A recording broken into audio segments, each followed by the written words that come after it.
My name is Dawn Helmrich, and this is my story. 17 years ago, I was gang raped by 3 teenage boys.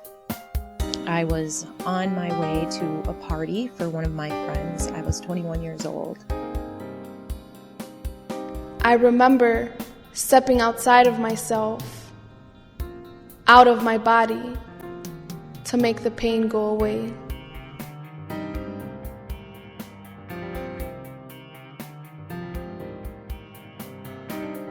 I got asked if I would go out to Chicago and I would talk to a group of kids.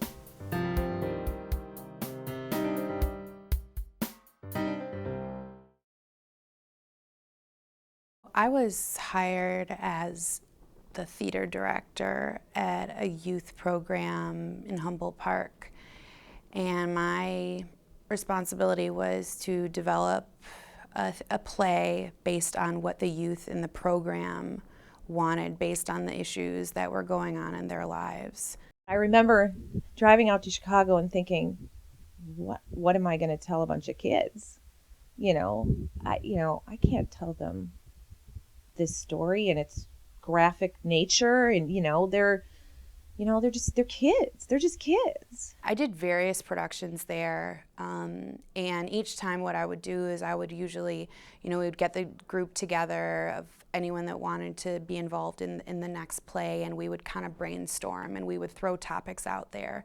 And then based on those topics, I would kind of limit it down to things of, well, what are possible ways that we can kind of help capture this? Who can we talk to that can help illustrate this? Everybody knows what goes on in Humboldt Park, the rapes, the killings, the gang violence. So we said, well, why don't we try to talk to a rape survivor, and why don't we try to talk to someone that was involved in a gang? And so we did that. As being involved in a gang, it's like a jacket. Being in a gang was like putting on a jacket to cover my fears, my pain, my hurting, to make me invincible.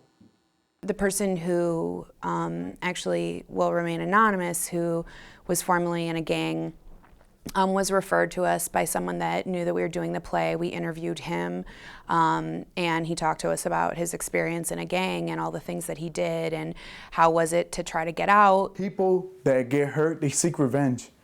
And when people seek revenge, other people get hurt, and it's just a chain reaction. It just continues one after the other, and nothing gets solved. It's just more people getting hurt, more people getting raped, more people dying. And when does it stop? I asked my intern to contact RAIN, is what it's called. It's a Speakers Bureau of Sexual Assault Survivors. And so she did that, and I remember at first there was a woman that called back, and we talked to her, and she just wasn't ready to talk to us. And I remember that because I was like, gosh, this is really going to be a challenge to find someone that's willing to tell us, their story. And then Dawn, who was a woman who lived in Milwaukee, called and said that she was willing to come and talk to us. I said, what do you want me to talk about? What do you want me to say? And Eva said to me, I want you to tell them your story. And I sat down, and all the kids sat down, and they were talking, and they had their phones, and they were texting, and they were doing all this stuff. And Eva said, put all your phones away, and, take your hat off, and sit down and be quiet. And I began talking. My husband and I had teased each other that we weren't getting enough exercise. So when I got home from work that day, there was a note on the counter of my apartment that said that he had walked to the party. We have been teasing each other about not getting enough exercise, so he decided to walk to the party.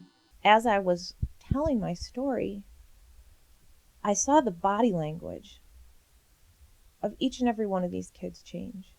I wanted to be part of the production because I could relate to the story due to the fact that I had previous experiences with sexual abuse.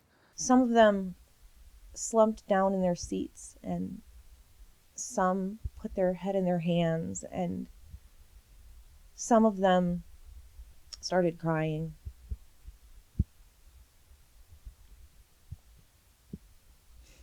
And I remember thinking to myself, I bet you some of these kids know exactly what I'm talking about. It was a really, really great response that we got when we first did it. We did it at the Gorilla Tango Theater on Milwaukee Avenue. I mean, I remember even like people from the development department at this agency and all these different people like came out and supported it, and were just, told me afterwards like how amazingly powerful it was, and I was really proud of them because it was really, really heavy content.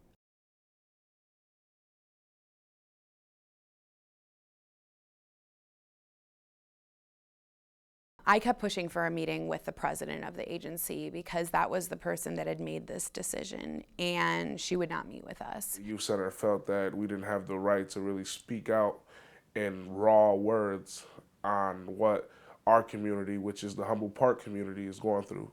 We were just, saying what we thought was the truth, and we were telling the story of Dawn, and we were just being honest, and we were putting real topics out there and real things that happen in life. About 2 weeks later, I got called into my supervisor's office and was told that I needed to go to the human resources office. We had put on the play while Eva was still working there. She ended up getting fired. They said it was a lack of funds, but we all know that it was because of the play, and I guess they thought it was too heavy and whatnot. It took us about like 2 or 3 years after that to just be like, F that crap, we're still gonna do this. Like, this is a good play, and we want to inspire people and tell people Dawn's story and whatnot. Basically, we came up with all the funding ideas, how we could afford places, props. The fundraisers did what they were supposed to do to help us. They got us off our feet. And then from there, basically, we did, I want to say, if I remember correctly, 7 runs. Did you go out looking like a slut? Why else would this have happened?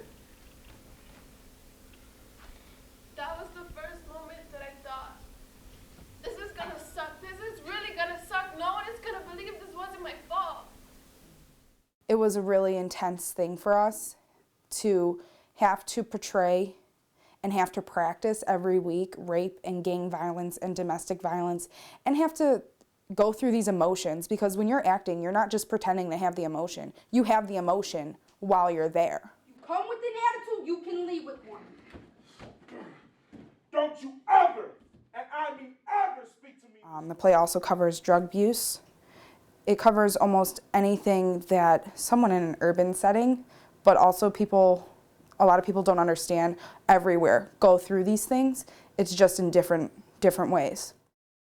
Tonight we had Illuminate the Journey, which is a survivor speak out, and at the speak out, the play Honoring Voices was put on. They took turns raping me. At one point, all of them were raping me. All at the same time. As people were getting up to speak out, either for the first time or for the 10th time, it was very clear to me the impact that this play has on individuals, both survivors and allies. There were several people who stood up and talked about how they wouldn't have had the courage to come and stand up in front of all these people had it not been for the play.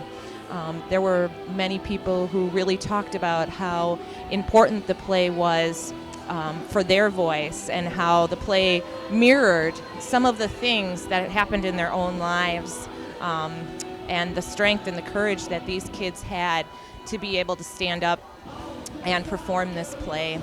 I think it really touched a lot of the survivors when the youth stood up and talked about how the impact that this has had on them and the reason why they decided to do this. So I think overall, it was a testament to the importance of using theater and music and art as a way to help people understand the level of intensity that goes along with sexual abuse and teen pregnancy and gang rape and drugs and alcohol.